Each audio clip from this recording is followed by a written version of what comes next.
Hello, everybody. Jennifer here. Today I'm talking about how being present in your online classroom. Basically, how do we let them know we're here? So, all about instructor presence in the online classroom. When we sit in a face-to-face classroom, it's pretty obvious. Like the students know when you're there. If you happen to be sick for the day, they'll know. Like if you're in a higher ed class, they will walk into the lecture room and you never show up. I remember that from undergrad. When you show up, they see you. They can come to class a little bit early and maybe chat to you outside of your door. They can follow you after the lecture ends to your office and they can have an office hour chat with you. It's very easy for students in a face-to-face class to see when the instructor is around and in general to get help unless the instructor is just kind of can walk away, but it's not very likely. When we move to the online format, students are sitting in front of a computer. They have to remind themselves to open up the computer and log in. They're sorting through content on their own. They might be doing some sort of activity and they're by themselves. They don't see you necessarily. So how do students know we're there when we're fully online? Um, that is what instructor presence is. This is the aura that we create within our classes and our courses. It is kind of the pervasive feel that you're always there, even when you're not. Like you're not actually necessarily there with that student if they're taking a fully asynchronous class. Like at some point, you're going to walk away from your computer. And you're not there. But depending on what you've built into your course, you can still be present even when you're, sleeping or eating your dinner or just not online at that moment. So that's what we're going to talk about in this lecture, are ways that we can help students know that we're around. So it all starts at the point of designing your course well before it begins. Students sign up for your class and they're waiting around, and then at some point, the first day happens, and then they're supposed to log in. If you were to leave a student who maybe has never taken an online course before, or maybe had a bad experience, if you don't do anything from the time they enroll until the time your day one of your class starts, they will log into the class for the first time, maybe on the first day or maybe on day 4 or 5 after the course has opened. So the the role that you have in defining your presence and how the course is going to work starts before that. So what you can do, you're going to create your course and you're going to create all these places where students are interacting with your content, they're interacting with the other learners, and they're going to be interacting with you within the course. So that's set up. And before the course starts, as you're planning that whole process, you're going to be creating a course syllabus that has your policies and your expectations. You're going to talk about communication, how the students can reach out to you and ask questions, when your office hours are going to be. So that's kind of set. Once you have that all figured out, before the class starts, you're going to want to send out a welcome letter. You can send it to their email. Look at your enrollments in your institution system and you send out a push email out to everybody. You say, hey, I am Jennifer. We're going to be starting our class on this date. Before that begins, I want you to know a couple things about our class. It's 3 credits. You're going to want to set aside, how much time do they need for your class? Is it 6 to 9 hours, 9 to 12 hours? How much time do they need for your class? Tell them in that welcome letter. Help them be ready before the class starts. Tell them which course materials they need to go and pick up. Help encourage them to have them before the class even starts. That's the beauty of the welcome letter. They get to know you a little bit. The fact that you send it out before the course starts tells them that you care, and then you're helping to make sure that they're prepared, because because you really need your class to start on the very first day. You can also create some pre-activities for your students to do. And that all is things that you'll want them to do before the course starts. Sometimes you can call this Module 0, depending on your learning management system, and just create it. Have them do some things to get ready.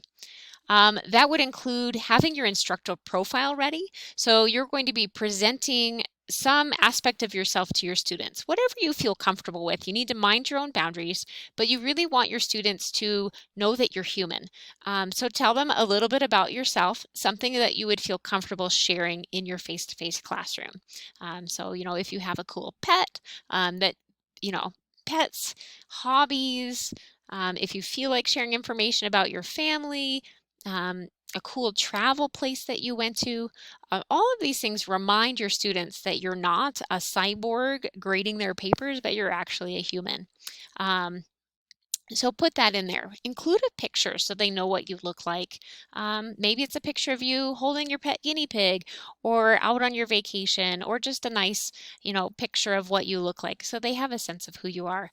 Put that in that profile and ask the students to read it in that Module 0 or those pre-course assignments. Have the students create their own profiles and encourage them to do a meet and greet. I like to have my students in my LMS, we use a discussion forum for the students to create their profiles. I ask them to tell us about who they are, sort of their motivation for taking the class. Sometimes you'll find out they're interested in your content because it's their degree path. Other times they're just taking it because they need to. Something interesting about themselves, ask for that information. It shows you care. So ask about a hobby and remind them to share only what they feel comfortable with, but to find some way so that they can connect to other students. I do ask my students, I actually require them to share a photograph, but because of everyone has a different comfort level, while I do say that I love being able to see who my students are, I am okay if they decide that they want to share a photograph that best represents themselves. So for a student who likes to go to the beach, maybe they're going to show me a picture of their favorite beach that they go to, or a pet. Like, it's okay, but it helps them practice uploading a picture because we do that as part of our course assignments. And then it just helps humanize them as well. Also in here, I don't have this as a thing, but in your pre-course starts, have your students read your syllabus, maybe think about adding a syllabus quiz. All of those things will help your students understand how your course is going to work, when you're going to be responding to their emails, your communication policies that you may have, and so on. But again, this is really just about your instructor presence, and you're showing them that you're there, waiting for them before class starts. During your class, this is where you're going to need to plan it into your course design. So you're going to have some weekly and unit checkpoints. So these will be things that you do every week or every module in your class. Think about the announcements that you're going to have. Share with the students to start off the unit or the week, the emails that you send, all of those push notifications. So you do have different communication tools beyond email. Not all students are really responsive to email, so you might need to kind of pull some additional tools out of your bag. I've pulled one up here called Rewind. This is a texting tool, so students can sign up for it if they choose to. They basically put in their mobile number, and then if you'll collect it, and when you want to say, hey, Unit 2 assessment is coming up, you can push out notification and reminders to the students. You just type it in and hit send, and then they will get a text message on their phone to just give them that reminder. For a lot of students, that can be pretty helpful. So it's an optional thing you might consider sharing with your students. Some faculty really enjoy using social media like Twitter, Instagram, and Facebook. If you happen to use those tools for your course and you are comfortable sharing it with your students, you certainly can. Perhaps you come up with some sort of, Twitter handle. You have your Twitter handle, but you'll come up with, kind of a back channel that you can create communications for your class, and maybe you'll find your students are using it. Different courses, you'll find that some tools work better than others. But plan out what you need to do every week, and come up with ways that you can do it. As far as your instructor presence go, just getting notifications from you tells the students that you're there, like you're kind of sending out some things. It helps keep the flow of the course going. Some of these things can be created and then used in future iterations of your course. For example, a weekly announcement. I like to not just use text announcements, but I do make video announcements for my students. I keep them really short. They're about a minute, maybe 2 minutes long at most, where I'm introducing the topic with a video just to show that I'm super excited about it. And then I upload my little talking head video within a text announcement. The reason I do that, I like the video because it helps the students feel like I'm there. Um, and again, sometimes the content in my class, I find things that are great. It's not necessarily always content that I create, but my weekly announcement, I'm giving them some direction. I'm telling them what we're doing. They get to see me and it feels like I'm guiding along with them as well. All right. You'll also, in your course planning, want to think about your weekly and unit interactions. So as you create your course map, and you're going to be having all of your learning activities, some of them may be activities where the students are interacting with each other. You'll need to decide which activities you're going to be participating in. So the reminder is that you don't have to do everything. You don't have to be in every discussion. You might decide to be kind of the fly on the wall and just let the students talk, and then just be aware and maybe do some small corrections as needed, be more hands-off. That mode is sometimes uncomfortable for new faculty to online because they feel like they have to be there the whole time or the students won't know. But what you can do is if you decide that you're going to kind of step back and allow the students to have conversations, and actually it can encourage them to talk more. What you can then do is just read the discussions and then provide summaries or follow-up answers maybe to questions that were brought up but not answered within the discussions. So that's a case where you'll be identifying how you're going to interact, and it might be at the end, but because you're sending a summary, it tells the students, hey, you were paying attention. Maybe you point out some really awesome things that were said. You can call people out by name, kind of that pat on the back and that cheerleading role that you might be taking, to show them that you're paying attention, and the students will pick up on it.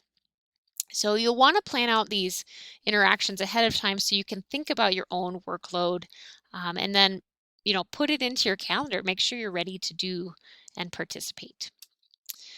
Grading and feedback is another place where students are going to see your presence. This is where you'll need to be very realistic of your own workload.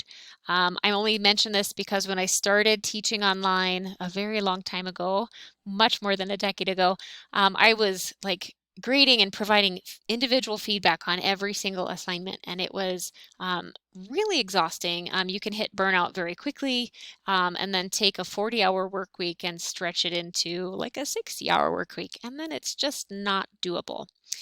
So be realistic of the time that you have, and then think about the courses that are best suited for your individualized feedback. Identify which learning activities can have group feedback, and maybe things that can have automatic feedback. So use your tools. If you can use a quiz and you can get them that feedback rapidly, it's actually better for their learning to get the feedback quickly, and then it will allow you more time to focus on maybe really detailed grading in their labs to help provide that individualized guidance and feedback.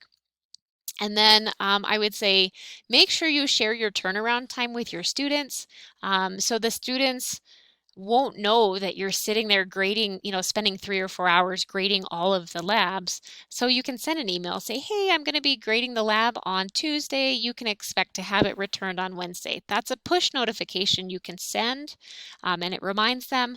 You can also put some of your basic turnaround times into your syllabus, so they have that ahead of time before the class comes up. Now on the screen, I do have a tool that's listed here, screencast-o-matic.com. That's actually what I'm using to record this presentation right now.